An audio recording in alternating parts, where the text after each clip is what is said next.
Hey Pirate Nation, this is Mrs. Gill coming to you with the second chapter of The World According to Humphrey. Chapter 2, Nightlife. For the rest of the day, I felt sad.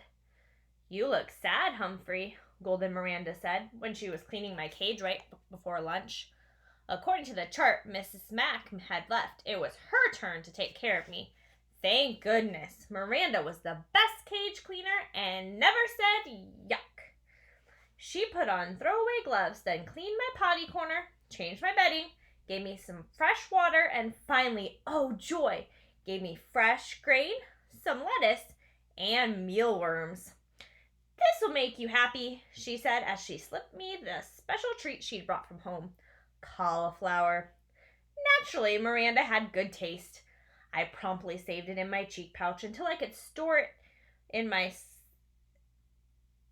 sleeping house. Hamsters like to stash food for the future. After my cage was taken care of, I felt well enough to observe Mrs. Brisbane more carefully. Now, Miss Mack was tall, wore bright blouses, short skirts, and high shoes. She wore bracelets that jingled. She spoke in a loud voice and waved her arms and walked all around the room when she taught. Mrs. Brisbane, on the other hand, was short with short gray hair. She wore dark clothes and flat shoes, and she didn't jingle at all. She spoke in a voice just loud enough to hear and sat at a desk or stood at the chalkboard when she taught. No wonder I was feeling drowsy after lunch. All that nice food and all that soft talking. Is that all this hamster does, sleep? She asked as one pointed when she glanced over at my cage. Well, he's turnal, replied Raise Your Hand, Heidi Hopper. Raise your hand, Heidi, said Mrs. Brisbane. What's turnal? You know, turnal. He sleeps during the day, said Heidi. I was wide awake now. Nocturnal, I squeaked. Hamsters are nocturnal. Oh, you mean nocturnal, said Mrs. Brisbane, almost as if she had understood me. She turned and wrote the word on the board. Can anyone else name an animal that's nocturnal? Owl, said Heidi. Raise your hand, Heidi, said Mrs. Brisbane. But that is correct. An owl is nocturnal. Anyone else? A voice shouted out loud, My dad! Mrs. Brisbane looked around. Who said that? He did, AJ. Garth Tugwall pointed at AJ. Both boys sat at the table nearest to my cage. What about your dad? Mrs. Brisbane asked. AJ squirmed in his seat. Well, my mom always says my dad is nocturnal, because he stays up so late watching TV.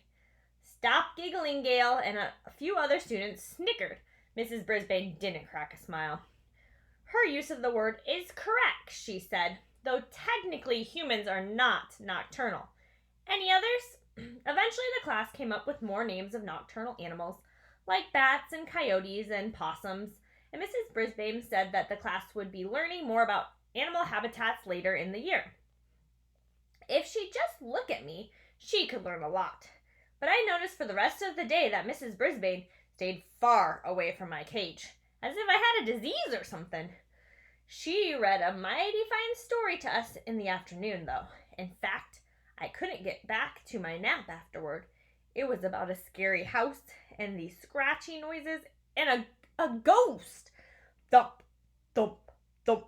The ghost came down the hall. Oh, I had shivers and quivers. I have to say, Mrs. Brisbane knows how to read a story. Her voice changed and her eyes got wide, and I forgot about her gray hairs and her dark suit. To squeak the truth, my fur was on end. The story had a funny ending because it turned out the ghost wasn't a ghost at all. It was an owl.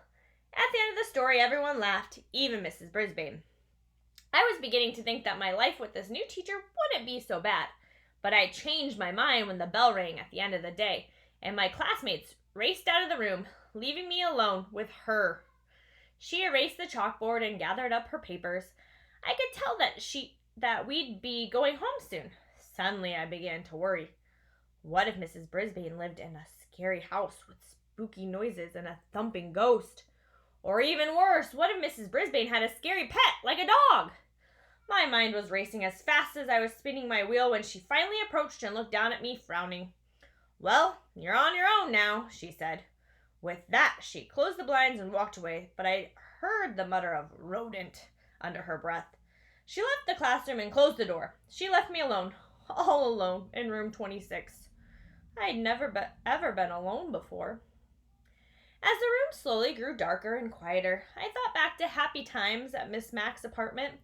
There were always cheery lights on and music and telephone talking, and oh dear, during the day I never noticed how the clock on the wall ticked off the seconds one by one very loudly. Tick, tick, tick. I was feeling sick, sick, sick. I wondered if there were any owls around room 26, or ghosts. I tried to pass the time by writing in my notebook about Petorama and my days with Mrs. Mack's apartment. Writing took my mind off the jittery nerves, but eventually my writing paw began to ache, and I had to stop my scratchings. If only I could roam free as I had in Mrs. Mack's apartment. Then I remembered the lock that doesn't lock. It only took a few seconds to jingle the door open. I skittered across the table, then grasping the top of the leg tightly, I closed my eyes and slid to the ground. Ah, freedom! I dashed along the shiny form. I darted between the tables and chairs. I stopped to nibble a peanut beneath stopped giggling Gail's chair. It tasted delicious and made the coolest crunching sound. I chewed and chomped and gnawed and nibbled. And when I stopped, I heard the sound. Thump, thump, thump. Just like the story Mrs. Brisbane had read us. Thump, thump, thump. Closer and closer down the hall, coming towards room 26. Then, rattle, scratch, thump, thump, thump.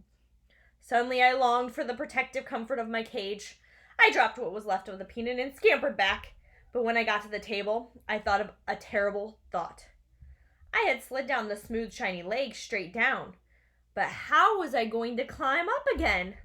I flung myself across the table leg, grabbed on, pushed up, up, up. But I had only made a little progress when I began to slide down, down, down. I was right back where I started. The rattling got louder. The sounds weren't coming towards room 26 anymore. They were coming in room 26. Just then I noticed a long cord running down from the blinds. Without hesitation, I leaped up and grabbed the cord and began swinging back and forth. My stomach churned and I wished I'd never touched that peanut. But with each swing, I got a little higher off the ground. As soon as I saw the edge of the table, I closed my eyes and dived toward it. Whoosh! I slid across the table and scampered into my cage. As I pulled the door behind me, I was suddenly blinded by light. The something had turned on the lights and was clomping across the floor. It was huge and heavy and coming toward me. Just then my eyes adjusted to the light and I saw the thing. It was a man. Well, who do we have here? A new student? The voice boomed. The man was smiling down at me. My, that was a lovely piece of fur across his upper lip. A nice black mustache. He bent down to peer in at me. I'm Aldo Amato. And who are you?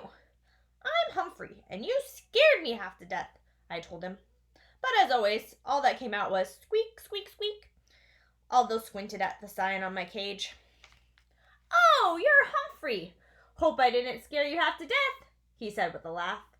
I've just come to clean the room. I come every night. But where have you been? He said. He rolled up a big cart with a bucket and mops and brooms and all kinds of bottles and rags on it. Oh, that's right, he replied, as if having a real conversation. Mrs. Brisbane came back today. She's a good teacher, you know, Humphrey. Been teaching here for a long time. Wish I had a good teacher like her. Say, do you like music, Humphrey? Squeak, squeak, squeak, I tried to tell him. I love music almost as much as I love Mrs. Mack. Suddenly a song came blasting out of the radio on his cart, and he set to work. Sweeping, mopping, moving desks, dusting. But Aldo Amato didn't just dust and mop. He spun and swayed. He hopped and leaped. He twisted and twirled. How do you like my floor show? Aldo asked me as he grasped the mop like a dancer holding his partner. Get it? It's a floor show, 'cause I'm cleaning the floor. Then Aldo roared, the biggest roar of a laugh I'd ever heard. His big mustache shook so much I thought it might fall off. You like that? I'll show you real talent, Humphrey. Aldo Amato picked up his broom and very carefully stood it up with his very tip balancing out on his one outstretched fingertip. It wiggled from side to side, but Aldo moved with the broom and managed to keep it balanced, straight in the air for an amazingly long time. When he was finished, he bowed deeply and said, "What do you think? I'm going to join the circus." And he roared again. Then Aldo wiped his forehead with a big bandana and sat down at the table, where AJ usually sits. "You know what, Humphrey? You're such good company. I think I'll take my dinner break with you. Do you mind?" "Please, please, please," I squeaked. Aldo pulled his chair right up to my cage. "Hey, you're a handsome guy like me. Here, a little bit of green won't hurt you, will it?" He tore off a piece of lettuce from his sandwich and pushed it through the bars. Of course, I hid it in my cheek pouch. Aldo chuckled. "Good for you, Humphrey. Always save something for a rainy day." The two of us shared a very pleasant meal as Aldo told me about how he used to have a regular job where he worked during the day, but then his company closed down and he couldn't find a job for a long time. He couldn't even pay the rent when he was lucky enough to get hired here at Longfellow School. He was glad to get the job, but it was lonely working at night because his friends worked during the day. They can never get together like they used to. I tried to squeak to tell about all the creatures like me that are also nocturnal, and Aldo listened. "I know you're trying to tell me something, Humphrey, but I can't tell what it is. Maybe you're just saying I'm not alone after all, huh?" Squeak! He understood. Aldo stood up and threw his trash into the plastic bag on his cart. "Well, I've got a lot of other rooms to clean, my friend, but I'll be back tomorrow night. Maybe I'll take my dinner break with you again." Aldo pushed his cart toward the door and reached for the light switch. "No, no, no!" I squeaked, dreading the thought of being plunged into darkness again. Aldo stopped. "I hate to leave you in the dark, but if I don't turn the lights off, I could lose my job." He clomped back across the floor to the window. "Tell you what, I'll leave the blinds open a little. There's a nice light outside your window." After he turned off the lights and left, I chomped on the lettuce I'd saved and basked in the warm glow of the streetlight and my new friendship with Aldo. Tip 2. Hamsters are not picky about their food and eat very little. Make sure you feed your pet a wide variety of tasty foods. Guide to Care of Feeding of Hamsters by Dr. Harvey H. Hammer.